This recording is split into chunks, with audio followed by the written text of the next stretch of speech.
আসসালামু আলাইকুম সবাইকে। আসিফ মাহমুদ সজীব ভুঁইয়া সেদিন বলছে যে পাতানো নির্বাচনের নীল নকশা চলতেছে, কিংবা অনেকেই বলতেছে যে পাতানো নির্বাচন হবে বা পাতানো নির্বাচন হচ্ছে। সামনে পাতানো নির্বাচন, তাহলে আমরা পাতানো নির্বাচন হলে তাহলে আমরা আর ভোট দিতে যাব কেন? তো আমার কথা হচ্ছে যে যদি আপনারা পাতানো নির্বাচনই করেন আর সেটার মধ্যে যদি ইউনূস সাহেবও যদি আহ, মানে সম্মতি দিয়ে থাকেন, তাহলে আমরা আর ভোট দিতে যাব না কেউ। মানে হোয়াট এভার ইজ, যা যাই করেন, আমি আমার কথা বললাম আর কি। পাতানো নির্বাচন যদি হয়ে যায় হয়, তাহলে আমরা আর ভোট দিতে, আমি আর ভোট দিতে যাব না। যাবেন কি যাবেন না, যার যার ব্যক্তিগত বিষয় এটা। তো আমি যেটা বলতে আসছি সেটা হচ্ছে যে দেখেন, গত 2 বছর আগে আপনার হাসিনার আমলে হাসিনা পাতানো নির্বাচন করে গেছে। হাসিনার যদি হাসিনার আমলে যদি এই পাতানো নির্বাচন আমরা আমরা তো মেনে নিতে বাধ্য হইছি না? তো এবারও তাহলে আমরা মেনে নিতে বাধ্য হব। তাহলে আমার মনে হয় যে মানে হাসিনাই ভালো ছিল। এ কথা বলতে হয় আর কি, কথা প্রসঙ্গে বলতে হয়, দুঃখ থেকে কষ্ট থেকে বলতে হয় যে হাসিনাই ভালো ছিল।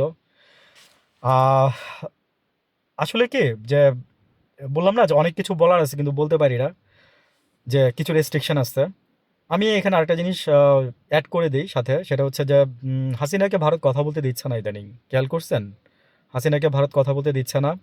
তো এটা রিজন হচ্ছে যে শুনছি যে হাসিনা একটা মাইলস্টোন করছে।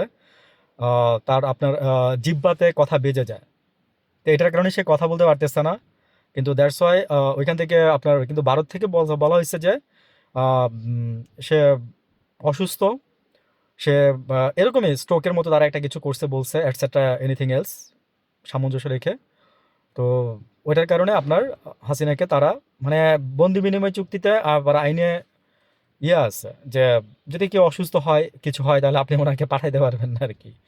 তো আসলে ইচ্ছা করে অসুস্থ হলে তো তাকে কিছু করার থাকে না, বলারও থাকে না।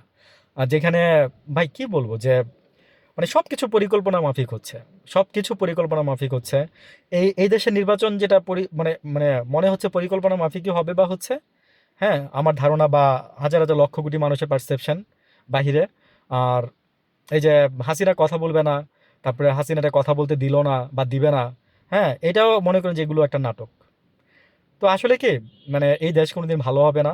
মানে এই দেশের জন্য মানে এই দেশ তো ভালো, কিন্তু দেশের মানুষ কোনোদিন ওইভাবে ভালো হবে না, সবাই একচেটিয়া। মানে কথা বলেও লাভ নাই। যেখানে সরকার ভালো না, গোড়া ঠিক নাই, সেখানে আমরা কথা বলে কি করব? এটাই আর কি, যে আমরা আপনাদের ট্যাক্স দেই, অতটুকু ন্যূনতম লজ্জাটুকু রাখেন আপনারা। আমরা আপনাদেরকে ট্যাক্স দেই, আমাদের ট্যাক্সের টাকা দিয়ে আপনারা ভাত খান, অতটুকু লজ্জা আপনারা মাথায় নিয়ে কাজ করেন। ভালো থাকেন।